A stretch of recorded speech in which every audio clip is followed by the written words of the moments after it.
So there you go. Liverpool finished the group stage on 21 points, not the 24 that a lot of people hoped for, but still topping this. It's not even the group stage, it's the table stage of the Champions League and putting them in a much better position.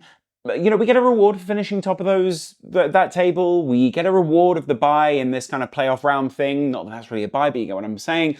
And ultimately, Liverpool finished ahead of a Barcelona side who also kind of stumbled over the line at the end as well. Liverpool being top, let me just check this. I want to make sure that I get this right. Liverpool being top on 21 points. Barca finishing second. Arsenal actually finishing third. Inter just behind them, obviously just on goal difference. Atletico, Leverkusen, Lille, Aston Villa. An unusual, shall we say, top eight. Not one that contains the names of Manchester City, Real Madrid, PSG, Bayern? Where did Bayern finish in the end? Bayern just behind Real Madrid. Atalanta in their finishing ninth. There are a number of teams who are pretty surprising. Milan finishing. To be fair, there are a lot of good sides going to the second half of the Champions League this season, but there are also some pretty reputable teams going out at the bottom, I've got to admit. No one of a massive name, but some pretty reputable sides. What you would say is, despite the fact they've changed this league system, it still feels as if the bigger teams kind of went up towards the top and some of the other names that are still reputable names, but not quite as big and not from the bigger leagues, are still going out. Young Boys finishing on 0 points at the bottom. Same goes for Bratislava. So, Liverpool have done well to get through here. I would never describe the performances as dominant, but I would describe a lot of these performances as controlling, competent. There are lots of words to describe Arne Slot's style of football, but it's been a good Champions League group phase. And equally, what we've done is we've not overexerted ourselves, which I think was really key in this season. Getting an element of belief in the fitness of the side, getting an element of belief in what was actually Liverpool's reform season, a bit of a change. We were expecting to maybe struggle a little in the Champions League. A lot of people, not struggle in the degree we don't get through, but certainly struggle to an extent in the Champions League. And a lot of other sides have struggled as well in the Champions League with some surprise results in there. A lot of people with the only playing once, with the fact you can't really map out the group stage in such an easy way, considering all these different elements that you have to play and all these different kinds of teams that you have to play. It's certainly made it a little bit more unpredictable. And so Arne Slot's idea and ideals of football certainly helped Liverpool through this group phase, not only in controlling and dampening down what was going on the other side of things, but kind of dialing up that idea that this control would get us through more games than some of the unpredictability and dominance in other ways that other big sides have played. Of course, we go through to the next round, and there are some big teams going through into the next round.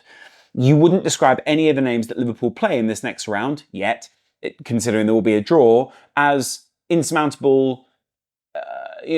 I guess there are a couple of teams who are going through that bye round, but I doubt that we're going to face any of those. And equally, I think we've done well to avoid the fate of a team like City or avoid the fate of any other team that has been in the Champions League that's finishing in that middle 16 teams. Who are they? Whereabouts did the other English team finish in this one? Oh, it's Villa. Villa actually got into that top 8. That's nice.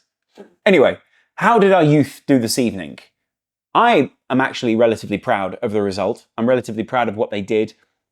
And I also really enjoyed the fact that I could flick away from the game, even just for a second on my phone, and be like, right, Liverpool there, City there, Liverpool there, City there, Liverpool there, Real Madrid there. Just watching different teams around the Champions League. It was really enjoyable. But what I certainly enjoyed was watching our youth come on and give more than a game to PSV out there. They played them in a really, what I thought looked like a competent style. It's only really when we began to change things that they really began to look as if they weren't in control of the game. But actually, they were in a pretty competitive game before then, and all of Liverpool's front line looked pretty dangerous. Chiesa looked pretty dangerous. I really enjoyed Dan. It's a shame that Nunez was, injured technically, but ill. Gakpo getting his goal, getting his applause, getting all those other aspects that he wanted to get, and was why he requested to be on the field under Arne Slot. Certainly fantastic in the first place. And then I also got to admit, I think tonight the midfield, Harvey Elliott, I think Sean carried the ball really, really well. There are a couple of times where Liverpool players ran into like weird dead ends that I wasn't quite expecting them to run into. A couple of times where they carried the ball more than you maybe normally would expect them to carry the ball, and fair enough. That I guess they've got instructions to do so.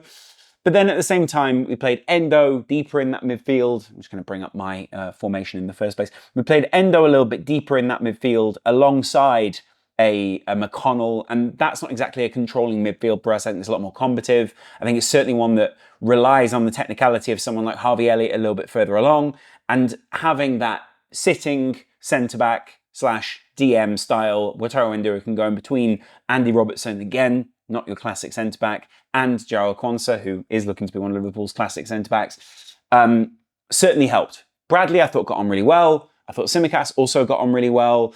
And then I think Kelleher didn't exactly have a classic night for Kelleher, but there were also some great finishes against him. And it was, most of those goals were very unique, classy goals that PSV scored. So overall, pretty impressive evening for those guys. But equally, put it this way, disappointed not to get that clean record, the 100% record that we wanted in the Champions League. There should have been some sort of small trophy attached to that or whatever. Do you get anything for finishing top of this group phase? Probably not, because you've not won anything yet. But, you know, maybe we should get some praise. Maybe we do get the praise. But I guess we get that fact that we don't, you know, we kind of go into the next round, all those kind of things. I was also really impressed with the substitutions as they came on. I was really impressed with Trenioni. I was really impressed, again, I thought Dan's was absolutely kicked off the park this evening. There are a number of sides who probably would have crumbled this evening against PSV, who did need a result. I don't think Liverpool crumbled at any point. It only got a little bit desperate towards the end, but I'm really not all that bothered by that in the first place. Arna will be very impressed with those young guys, a lot of them stepping up and showing that they deserve to be a part of this squad, but also deserve to be a part of the second half of the season. And admittedly, you know, I did want to see Nunes tonight. I got the chance to see Jayden Danns, who again was kicked from pillar to post out there in order to keep him away. We had that kind of ball over the top, which was out to him. At the times, he looked a little bit alone up at the top of the field. Chiesa and Gakpo, not exactly leaving him alone, but the more that the game went on and the more that we changed things out, the more he looked alone up top there. So, you know, is what it is. I also think they were quite physical with people outside of him as well. Chiesa was just pushed off the field at one point. I was a bit like, what are we actually doing here, guys? Are you going to call any fouls? And then, of course, the disappointment of Nalo being sent off. When it was getting reviewed, I was thinking maybe he gets away with this. Like maybe he got to the ball quicker or whatever. Disappointing for him, obviously, and that probably excludes him from some future games. But we probably will, obviously, be seeing this guy in a first-team Liverpool shirt again.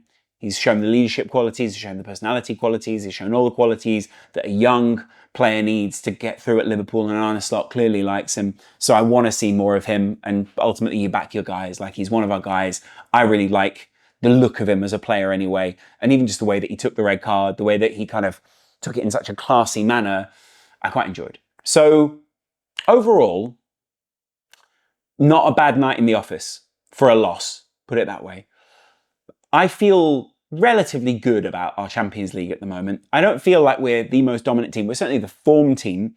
I don't feel that we're most dominant, the most commanding side. But again, I think there's not many sides in Europe that would want to face Liverpool. I think there aren't many sides that look at us and go, our buccaneering style, our high goal scoring style certainly plays well against them. And I'll be honest, I think there's probably a lot of other sides that are thinking, do I really want to be facing them in the next round? Do I really want to have to face off against an Arne Slot side? Does Liverpool work us out? This last game, I think, could act, by the way, as probably a bit of a misleading element than anything else. There's probably more teams going to the next round thinking, I don't want to play that early Liverpool rather than that PSV Liverpool. Either way, I think it shows there's depth. The young guys are putting a great performance to prove that there is something there for this Liverpool squad. Tonight, by the way, we saw Robertson. I think Endo at one point was captain. You could have argued that there were a number of leaders out there. Even Bradley at one point probably should or could have had it. Federico Chiesa, probably. I'm just saying, there's a lot of big names out there on the field that still show that Liverpool have some quality, and arguably only one of those names that got to be captain this evening is a consistent starter for Liverpool. Robertson getting subbed off, I think, shows that Robbo is probably going to be one of those players on the weekend that starts for us, though again, Tsimikas is kind of that Duracell bunny. And I think ultimately we came up against a side who was top of the Eredivisie, and Peter Bosz, who's pretty good, more than a pretty good, that's an understatement of him as a coach, and putting a pretty good account of ourselves. I'm trying to find our average positions. Where is our average? No, they still put it up at the top of the actual Mac app. Chiesa, the most advanced player this evening, playing all the way along the front line. I really enjoyed some of his wondering, some of his creativity. You can clearly see he's a Champions League level player. He just doesn't have the fitness there. Dan's equally, I think, put in a really good performance for himself. I'm kind of impressed by the way that he comes on, or the way that he imposes himself. But I'm most impressed by Cody Gakpo. Again, I think another imposing performance from him, another one where we were looking a little bit more comfortable than we probably were when he came off. And I think this evening we played a slightly different shape, right? Where we almost played like a 4-4-2 almost, but like there was like a 10 style with Chiesa playing just off Dan's as kind of a support role. The same for Gakpo, but Gakpo was a little bit more one wing than the other. I think it worked quite well. We probably won't see it again this season, maybe in the FA Cup, but we probably won't see it again this season. So, is what it is. Again, I think it shows an adaptability within the squad. We wanted to build that box. We wanted to get those small passing networks, those corridors open on both of the inside channels. And broadly, I thought it actually worked really, really well very early on against PSV until they decided to block some of those things off and ultimately step up to the game. Liverpool have been a dominant force this season. We've been one of those teams that no one is going to want to play. And I was just looking, the other thing I was looking at was what everyone else has drawn against them. So for instance, the possibilities, I think, go like this. Atalanta Dortmund, Sporting Bruges, Atalanta versus Dortmund or will play Sporting or Bruges. Real Madrid or Bayern will play Celtic or City. Milan or PSV will play Feyenoord or Juventus. And PSG or Benfica will play Monaco or Brest. I mean, I'm not the kind of person who says I'm not the kind of Schadenfreude fan, but I certainly feel like that is a big challenge for the likes of City against Real Madrid or Bayern. One that I'm not sure that City have really got the capability of stepping up to. That does worry me a little bit in that sense that they might put everything in on the league this season, considering where they're at. But they also are going to struggle to fix a lot of their issues in such a short space of time, and with the transfer window going so late. So I still feel like Liverpool are growing into this season is what I would say. And there are multiple times where when I'm doing reviews, I still feel like we're growing as a side, we're learning as a team, we're learning how to support this team as well as actually having this team learning out on the field. And it's just really refreshing to see a manager take a risk like that this evening, field a team like that, have the luxury and ability to field that team, not only in terms of the quality that is presented to him, but also just with the space that we've afforded ourselves to be able to do that. And I think we're a little bit lucky to end up finishing top. If we'd have finished second, I would have been wholly disappointed. But I think we've been that kind of front runner for quite a while now. I know Barca only finished a couple of points off us, but ultimately we've been that front runner and we've been first for multiple weeks now. We've been that form Champions League team. It's lovely to look us up at the top there as well. But kind of got to put that behind us now. That is ultimately almost meaningless in this second group phase, apart from where we get drawn.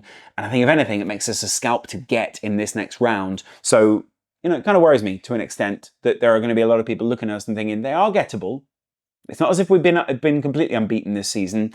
And in the Champions League, especially in knockout football, I think it's a little bit different to the league and the more serene games that we've been playing so far. And let's face it, we've also had a relatively, I would say, easy run in the Champions League. A lot of badges we've played, not many decent sides. So yes, this new format, I really like it. Yes, this new format, I really enjoy watching it. But at the same time, I think we've got a little way to go in terms of developing this side.